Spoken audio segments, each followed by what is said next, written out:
Hello, my name's Justin DeRoy, And my name is Micheal Carroll. and you are listening to Just Two Guys Talk Movies.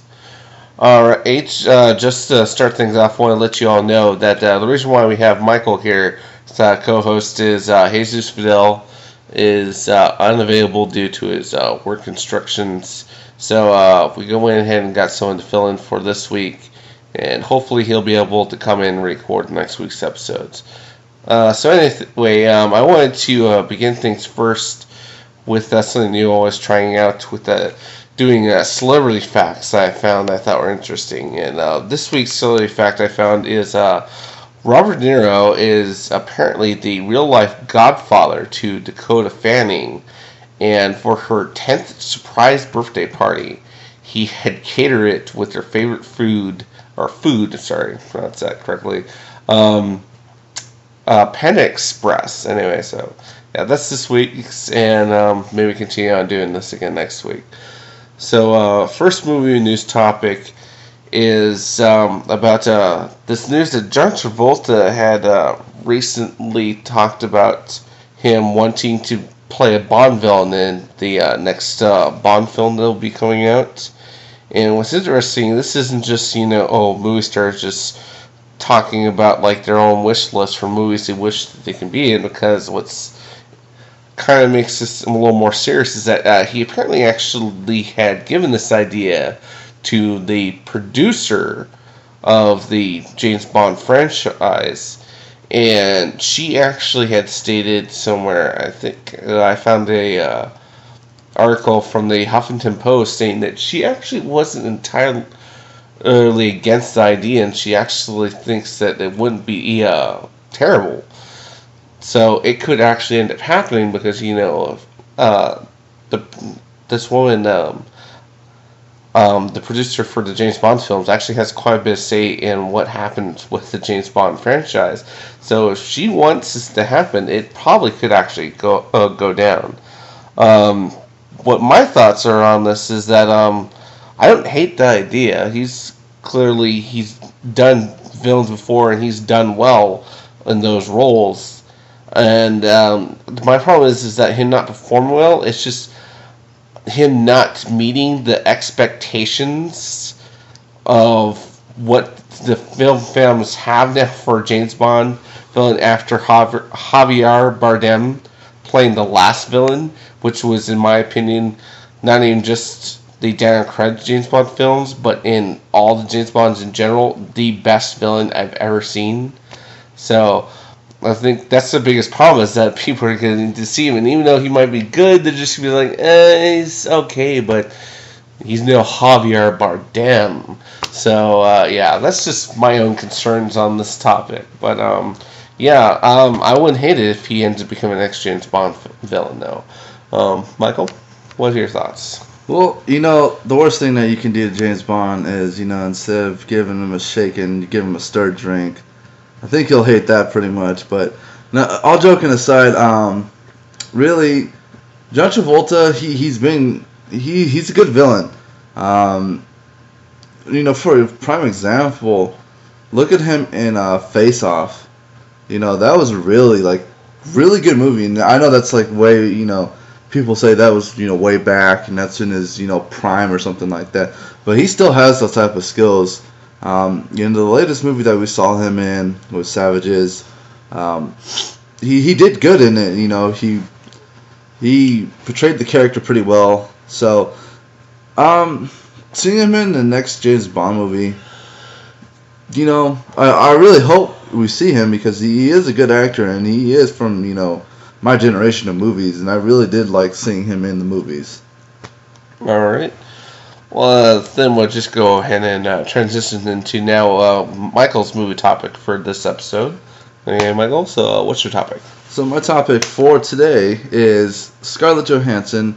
We know her as Black Widow in the Avengers and stuff like that.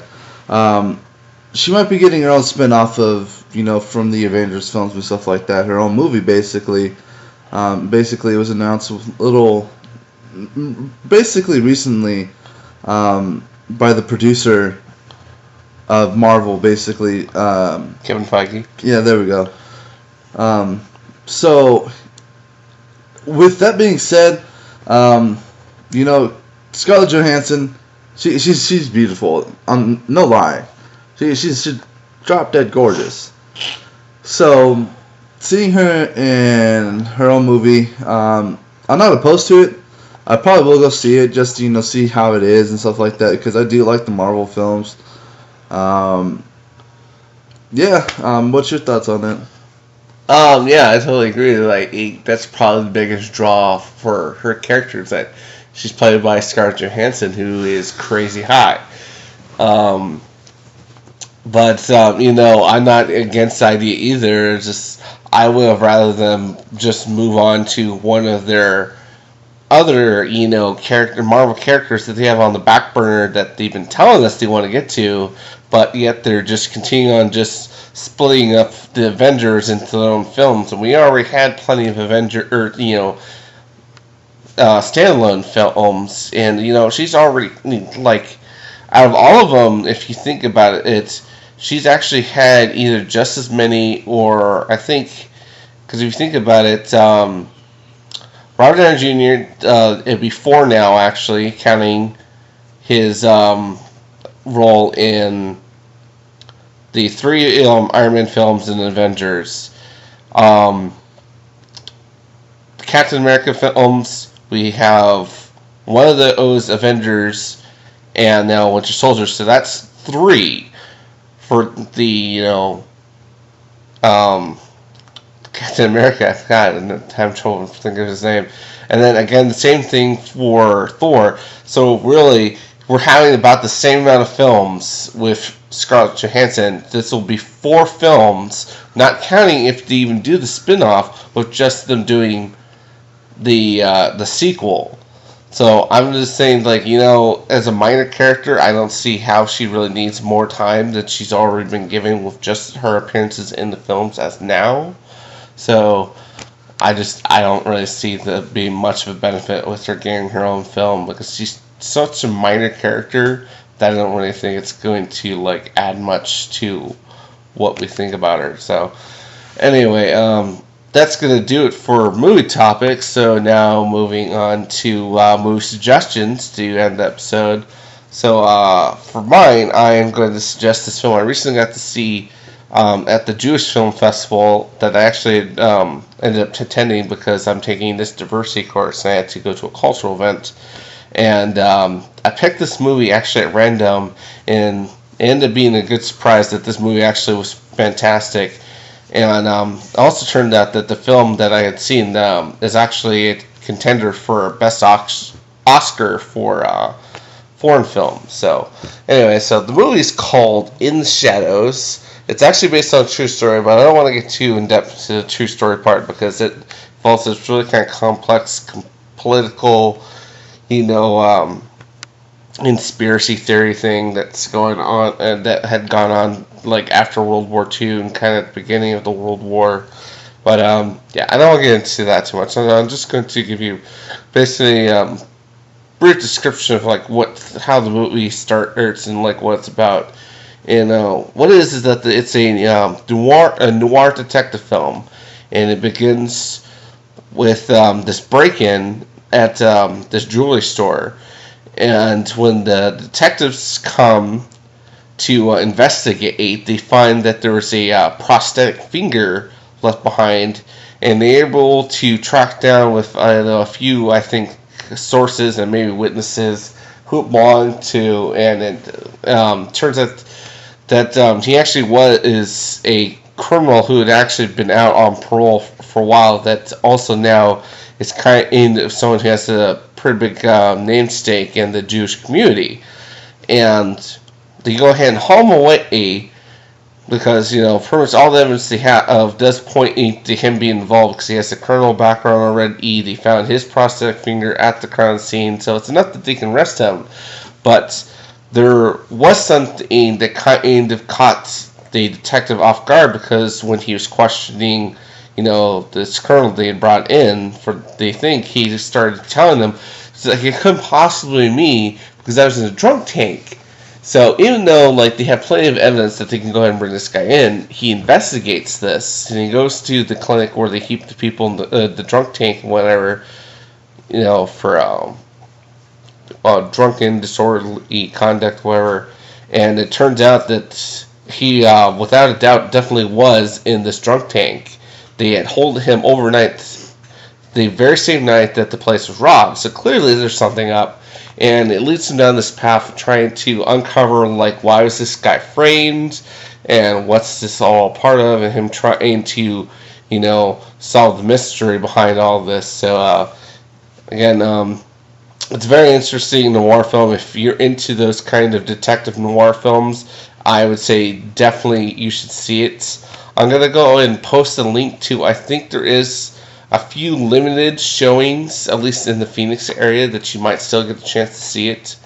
If not, then perhaps when it comes out on video, then I recommend seeing it then. But yeah, that's my movie suggestion. And now, Michael, what do you have for us today? I have Elysium. It's a Matt Damon film. Go see it. Whatever you do, you have to see it. Now, it's a really good film. It's basically the poor trying to steal from the rich type of thing, where the rich basically have it made on their own little world. The poor have this basically the world that's going to crap because there's really no big companies. Even the big companies that do come down, the big wigs, they wear masks because they think the air is just crap. So it's a good film. I don't want to really get too much into it just because it is a pretty long film. Basically, what starts it all though is Matt Damon. His character works in the factory that deals with the radiation type of stuff and making. I think it's cars or something. They make actually the military equipment. They make the droids. Yeah, so the droids that that basically guard them on the world and guard them up where the rich people live at. They basically act as like police. Yeah, so it's basically that's what they are. They're basically the police. But yeah, so as he's trying to send one, because they have these little basically separate things where they send it up to the rich people, and the door gets basically jammed, and working in a factory, you have to have the safety procedures. Don't go into that tank because if you get stuck, you're screwed. But he's trying to get unstuck, and his supervisor comes over, asking what the delay is. He tells the supervisor basically it's jammed. His supervisor tells him to go in. You basically do what your supervisor tells you. So he goes in there, door closes. He gets hit with the very heavy dosage of radiation. Obviously, that's very deadly to our bodies. And that's what basically starts it all off. And that's where I'm going to leave you at. So go see the film. Like I said, Matt Damon, go see it. Alright, so that's going to do it for this episode of Just You Guys Talk Movies. So I'd just like to say goodbye to you all. And hopefully you'll tune in next time. Adios.